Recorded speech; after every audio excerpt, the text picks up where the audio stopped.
Hello everybody, welcome to Subhuti Mess channel. So we are preparing for HPSC Assistant Professor Commerce, where here I am bringing for you the topics related with the syllabus that is also same as UGC Net Commerce syllabus. मैं आपके लिए लेके आती हूँ topic wise content और उससे related practice questions. सो हमारी unit चल रही है बिजनेस इकोनॉमिक्स और आज का टॉपिक है theory of cost, short run and long run cost curve, pricing strategies, price skimming, price penetration, peak load pricing. So चलिए स्टार्ट करते हैं. So the theory of cost, short run and long run cost curve, short run and long run cost curve. Short run एक period है जहाँ पे at least one factor of production को fix रखा जाता है और बाकी सारे फैक्टर्स को चेंज किए जाते हैं. ठीक है. Types of short run cost, fixed cost होती है जो कभी चेंज नहीं होती, फॉर एग्जांपल रेंट या सैलरी. वेरिएबल कॉस्ट जो चेंज होती है with the level of output, जैसे raw material, wages for labour. Then total cost आ जाती है fixed cost plus variable cost. Then average fixed cost आ जाती है fixed cost per unit of output. Then average variable cost आ जाएगी, variable cost per unit of output, variable cost divide by quantity.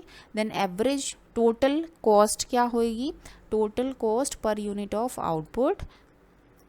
Then total cost, average total cost हम average fixed cost plus average variable cost को add करके भी निकाल सकते हैं.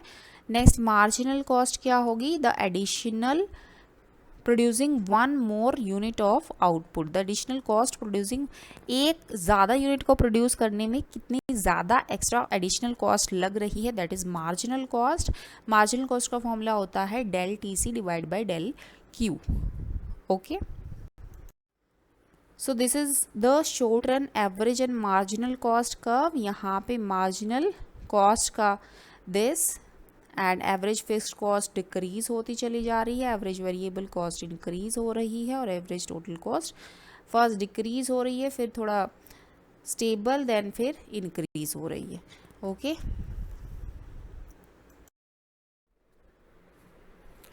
Next is long run cost curves.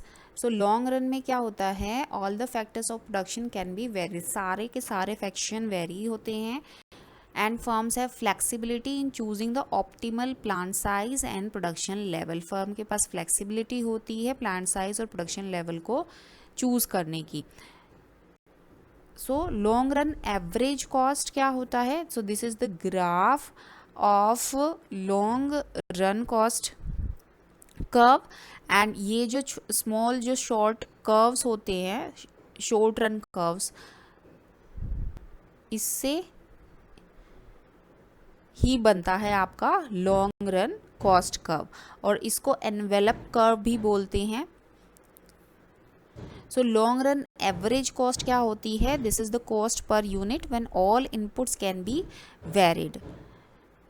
Long run average cost curve is typically U shaped होती है and reflecting economies and diseconomies of scale. So economies of scale, internal economies of scale, external economies of scale. Internal economies of scale, cost advantages that arise within a firm due to increased production. जब production increase कर दिया जाता है उससे जब cost के benefits मिलते हैं, बेनिफिट्स मिलने स्टार्ट हो जाते हैं, that is internal economies of stage. For example managerial economics, technical economics, marketing economies. Next is external economies of scale, cost reductions that occur outside a firm, within an industry or as a whole. जब firm के outside cost reductions होती हैं एक industry में, so that is external economies of scale. and diseconomies of scale, when a firm grows too large, inefficiencies में arise increasing per unit cost. जब एक firm बहुत ज़्यादा बड़ी ग्रो कर जाती है सो उसमें इनएफिशिएंसीज अराइज हो सकती हैं और पर यूनिट कॉस्ट भी इंक्रीज हो जाती हैं. So large long run average cost curve जो होता है is a smooth U shaped curve that is tangent to the short run average cost curve अभी ग्राफ में दिखाया था, और it reflects the lowest cost at which any output level can be produced.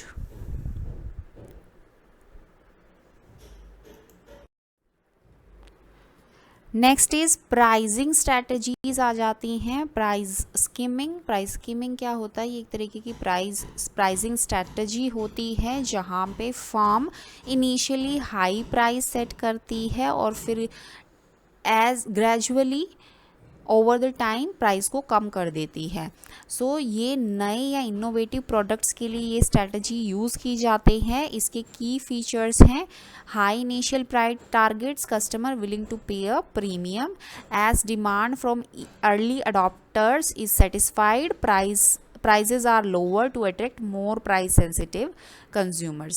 सो जब कब बेस्ट वर्क करेगी ये pricing strategy? जब प्रोडक्ट यूनिक होगा और उसके पास सिग्निफिकेंट कॉम्पिटिटिव एडवांटेज होगा। एग्जाम्पल जैसे electronics like smartphones, gaming consoles often follow this pricing. Next है price penetration. Price penetration is a strategy where a firm sets a low initial price. यहाँ पे price लो होता है इनिशियली कस्टमर्स को attract करने के लिए और मार्केट शेयर को क्विकली गेन करने के लिए। जब प्रोडक्ट गेन कर लेता है attraction in the market, price को ग्रेजुअली इंक्रीज किया जाता है। की फीचर्स क्या हैं? स्टार्टिंग में लो प्राइस रखते हैं ताकि रैपिडली अडॉप्शन हो सके, एक लार्ज कस्टमर बेस को अट्रैक्ट कर सके, और suitable for products in market with strong competition and new competitors को डिस्करेज करने में हेल्प करता है from entering the market due to the low price point. So examples streaming services, new software and certain consumer goods.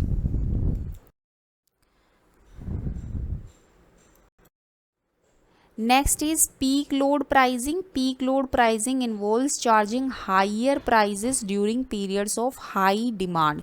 जब high demand होती है तो product के हाई प्राइजेस चार्ज किए जाते हैं, जब पीक ऑफ टाइम होता है तो प्रोडक्ट के लोअर प्राइजेस चार्ज किए जाते हैं। सो जहाँ पे ये उन इंडस्ट्रीज़ में टिपिकली ये स्ट्रेटजीज़ यूज़ की जाती हैं जहाँ पे डिमांड फ्लक्चुएट होती रहती है ओवर टाइम। फीचर्स इसके क्या है? टाइम के बेसिस पे या सीज़न के बेसिस पे प्राइजेस को एडजस्ट किया जाता है, okay, and helps in managing demand and preventing overloading during peak periods. encourage consumer to shift their consumption to off peak periods, balancing demand। Examples हैं जैसे यूटिलिटी सर्विसेज है, electricity है, water है, transportation है, airlines है, trains हैं and hotels हैं, right? So that was the topic. Now let us do the practice questions. Question number 1, which of the following costs do not change with the level of output in the short run? So fixed cost change नहीं होती है short run में, level of output के साथ fixed cost fixed रहती है।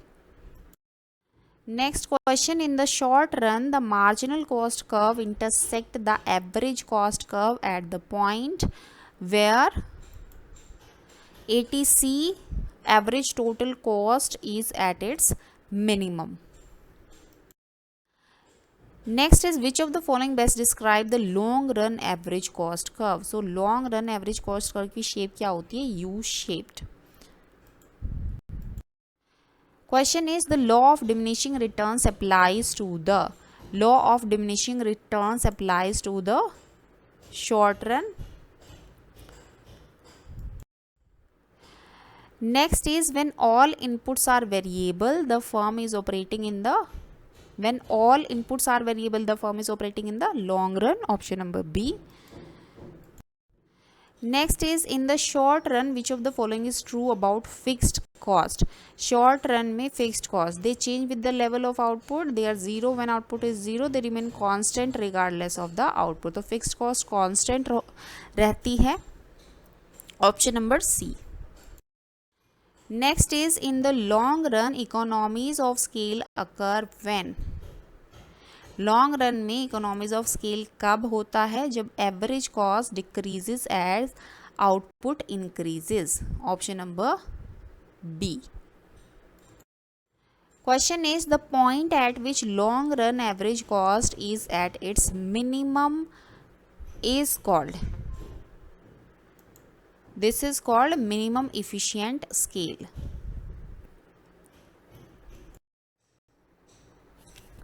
Question is in the short run which of the following cost curve is not U shaped. Short run में जो कर्व्स होते हैं आपके कई सारे होते हैं, उनमें से कौन सा कर्व यू शेप नहीं होता है. मार्जिनल कॉस्ट होता है, एवरेज टोटल कॉस्ट भी होता है, एवरेज वेरिएबल कॉस्ट भी होता है, average fixed cost curve U shape नहीं होता है. Next is which of the following explains why the long run average cost curve is U shaped. So इनमें से क्या डिस्क्राइब कर रहा है कि जो आपका LRAC कर्व है वो यू शेप्ड होता है. So option number A, increasing returns to scale followed by decreasing returns to scale. Next is when a firm experiences constant returns to scale, its long run average cost curve is option C, horizontal. Next is which of the following cost is always decreasing as output increases.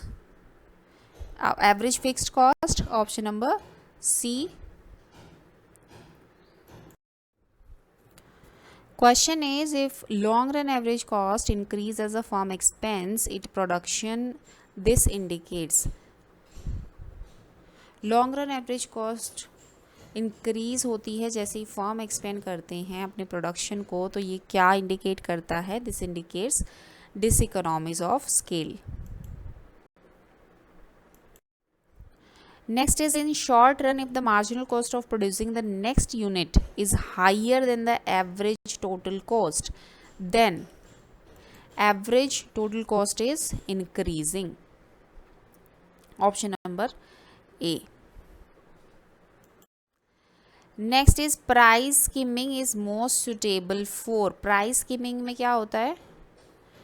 जब हम starting में ही product launch होता है तब high prices charge करते हैं. So for new and innovative products price skimming is most suitable.